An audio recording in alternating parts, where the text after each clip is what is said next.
que vous allez bien, que vous avez passé un bon lundi et une très belle semaine. Ça a été. Je me suis pas mal, on va dire, épuisée au travail. Ça a été très fatigant, mais voilà. J'ai eu une petite frayeur aussi un jour, mais c'est bon.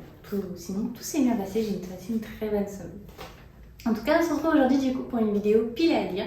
Et du coup, je vais vous montrer tous les livres que j'aimerais et que j'espère réussir à lire tout l'été. Je me suis donné 2 mois. On va dire que ça devrait être faisable vu la pile à lire et que c'est des bouquins que je gardais exprès pour cette pile à lire. Et normalement, ça devrait être faisable, on va dire. Je devrais réussir à les lire sans souci. On va dire, il y a beaucoup plus de romances que d'habitude. Il y aura de la fantaisie, forcément, mais il y aura aussi un petit peu plus de romances, même si j'en lis quand même de temps en temps, mais c'est, on va dire, l'été, c'est la période où je lis beaucoup plus d'histoires d'amour ou des histoires, on va dire, un peu plus hautes. Voilà, spicy. Donc, je vais vous montrer tout ça. On commence du coup par celui-ci, le Killing Love. Je vous en avais parlé lors d'une de mes dernières vidéos sorties livresques. Je voulais le résumer. Un jour, sur un coup de tête, Maddie s'achète un ticket de loterie et là, à sa plus grande surprise, elle remporte le gros lot. En un battement de cils, sa vie change de tout au tout. Fini le stress d'obtenir une bourse pour ses études. Sa nouvelle préoccupation, pourquoi ne pas s'offrir un yacht? Au final, au passage, se retrouve au centre des attentions aussi. Au lycée est plutôt agréable. Même si rapidement, elle ne sait plus discerner qui est sincère avec elle. Cette Nguyen, mis à part son charmant et plein d'humour collègue au petit zoo local. Il n'a pas l'air d'avoir entendu la grande nouvelle. C'est sans doute mieux car la vérité pourrait-elle tout changer. Voilà, j'avais été tombée, on va dire, littéralement amoureuse de la couverture. Ensuite, il y a celui-ci, Fait un bleu de Nicolas Sparks. Donc là, c'est juste parce que c'est Nicolas Sparks. C'est juste des histoires d'amour qui sont souvent assez tragiques, qui me font pleurer toutes les larmes de mon corps. Donc j'ai juste hâte de me plonger dedans parce que j'aime beaucoup son style d'écriture. Ça fait partie de mes, on va dire, des auteurs qui, dès qu'ils sortent un bouquin, je plonge dedans. Pourtant, c'est pas de la fantaisie, c'est très rare que ce soit art fantasy ou young adulte. Mais lui, à chaque fois qu'il en sort un, c'est indéniablement une de mes premiers achats. Je voulais le résumer. New York, décembre 2019, la célèbre photographe Maggie Dwons vit son dernier Noël. En ce soir de réveillon, propice à la nostalgie et aux souvenirs, elle se confie à Mark, son nouvel assistant. Plus particulièrement sur l'année de sa saison qui vit basculer son existence pour le meilleur et pour le pire. Envoyée chez sa tante pour y cacher sa grossesse, elle y périt d'ennui et d'angoisse jusqu'à sa rencontre avec Brice qui, en lui faisant découvrir la photographie et l'amour véritable, lui offre l'espoir d'une autre vie. Mais ses rêves de bonheur sont anéantis quand son enfant lui est arraché et qu'il est renvoyé de force chez ses parents. 20 ans plus tard, Maggie n'a rien oublié de cet été et du jeune homme qui chamboula sa vie. Et si vous pouviez demander tout ce que vous voulez pour Noël, ce serait quoi? Le questionne Mark, ému par ses efforts et par ses confessions. Remonter le temps, une révélation la frappe qui libérera son âme, un amour de sa vie pourrait être au pluriel. J'ai hâte, je sens que je vais pleurer, mais c'est un auteur que j'adore à chaque fois lire. Après, il y a celui-ci. Vous voyez, je l'ai même déjà commencé puisque j'avais fini, on va dire, mon livre que j'étais en train de lire. C'était Nevernight, le tome 3, et je voulais me lancer du coup dans ma pile à lire. Donc, j'ai commencé. Donc, c'est Rosie et la Bête, il était une famille 3. Il est sorti il y a quelques mois déjà. Mais je l'avais gardé que pour cet été puisque voilà, les couvertures... la couleur de couverture et autres, elle est parfaitement bien avec cet été. Je voulais le résumer. Les livres Starfield, vous connaissez, rien de moins que la saga de la science-fiction la plus géniale de tous les temps. Et il n'a pas plus fan que Rosie Thorne, même si à la mort de sa mère, elle et son père ont dû vendre leur précieuse collection pour parvenir à joindre les deux bouts.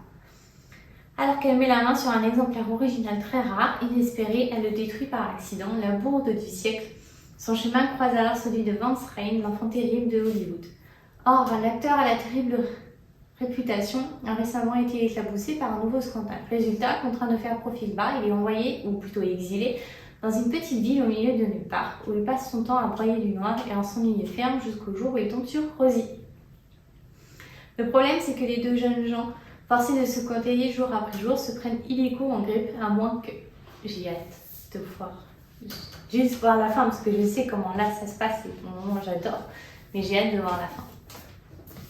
Ensuite, on passe sur des romans plus adultes, plus spicy. Allez, vous savez, quand on les voit sur TikTok, il y a des piments à tout va, partout. Et donc, il s'agit de Hadès et Perséphone, du coup, de Scarlett Sinclair, qui est une des dernières écritures qui est sortie en France. Il y a le tome 3 qui est censé sortir au mois de juillet normalement. Et voilà, je m'ai été gardée pour cet été. C'est, on va dire, un temps plus propice à ce genre de lecture du monde pour moi. Donc du coup, voilà. Mais ce n'est pas la seule, parce que du coup, j'en ai profité, parce que j'en ai en e-book. Et je vais lire aussi celui-ci, Neon Gods, pareil, de Kate Robert. Et pareil, c'est sur Hadès et Perséphone. Donc j'ai hâte de voir ce que ça donne. Je m'ai été gardée pour la lecture de cet été. En e-book, il y a celui-ci aussi, Instruction for Dancing, qui est juste magnifique. La couverture est parfaite pour cet été. J'en suis tombée juste complètement amoureuse. Et c'est une histoire d'amour aussi. Je vous lis le résumé. Hop là. Depuis que son père a trompé sa mère, Evie est sûre d'une chose, les histoires d'amour ne durent jamais. Et elle a de bonnes raisons de le croire. Dès qu'elle voit un couple s'embrasser, Evie a une étrange vision et devient le témoin invisible de son histoire. De la rencontre vibrante à la rupture fracassante. Lorsqu'elle se rend au studio de la danse Brea, elle fait la connaissance de X, un jeune homme aussi agaçant qu'il est beau et fascinant. Mais lorsqu'ils se retrouvent partenaires pour un concours de danse de salon, Evie en vient à se demander si l'amour ne mériterait pas finalement qu'on prenne tous les risques. J'ai hâte, je me l'étais gardée spécialement juste pour cet été. Donc du coup, voilà. Et après, j'aurai, on va dire, 2 fantaisies, où il y aura de l'amour, forcément, mais pas que. J'ai du coup Un cœur si loyal et solitaire, du coup le tome 2, je suis trop contente, je l'attendais avec impatience. Je vous lis le résumé. La malédiction est brisée, on va enfin savoir comment et par qui elle a été brisée. Mais le destin d'Amberfeld n'est pas scellé. Dans le royaume, des royaumes circulent. Le prince Reine ne serait pas l'héritier légitime. Seul Grey, le commandant de la garde, connaît la dangereuse vérité. Pour rester fidèle à son prince, il doit la taire et se cacher. Tandis que le trône vacille, Caris Loran, la reine ennemie, attend son heure. Seule sa fille, Lia Mara, espère pouvoir empêcher un nouveau bain de sang, mais pour cela, elle doit conclure un pacte avec Amberfeld. Et si Reine ne veut pas de cette alliance, elle se tourne vers l'autre héritier, le commandant Grey lui-même. J'ai hâte de voir ce que ça donne. Et je me suis gardé un autre fantasy, c'est Le Secret du Roi. J'avais adoré la couverture qui, pour moi, est parfaite pour cette idée. Les couleurs pastel et rose, ça va parfaitement avec. Et je vous lis le résumé. Dans un Paris où les courtisanes du palais royal sont aussi des vampires hypnotiques et les bouchers de Châtelet un mode de lycanthrope, le jeune Louis XV donne à Hippolyte une mission primordiale, maintenir l'ordre dans la presse cachée du royaume, peuplée de créatures surnaturelles dont le monde ignore l'existence.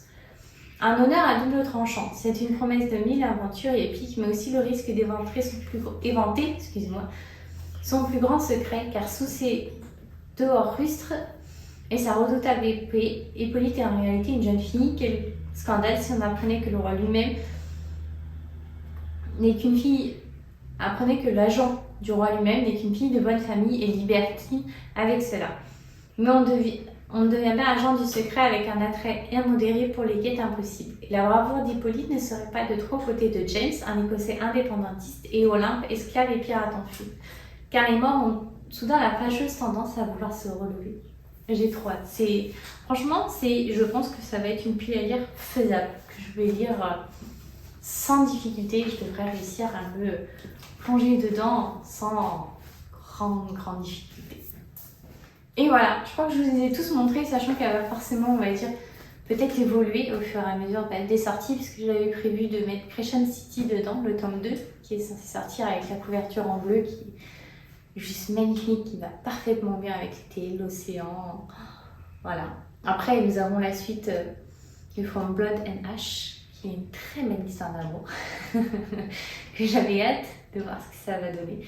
Donc voilà, après c'est une pile à lire qui évoluera en fonction des sorties. Il n'y aura pas que ces livres-là, il y aura beaucoup des autres sorties, mais ceux-là, je me donne pour mission personnelle de les lire absolument, parce que voilà, je me l'étais gardée pour cet été, et l'été est là, donc c'est le meilleur moment pour les lire.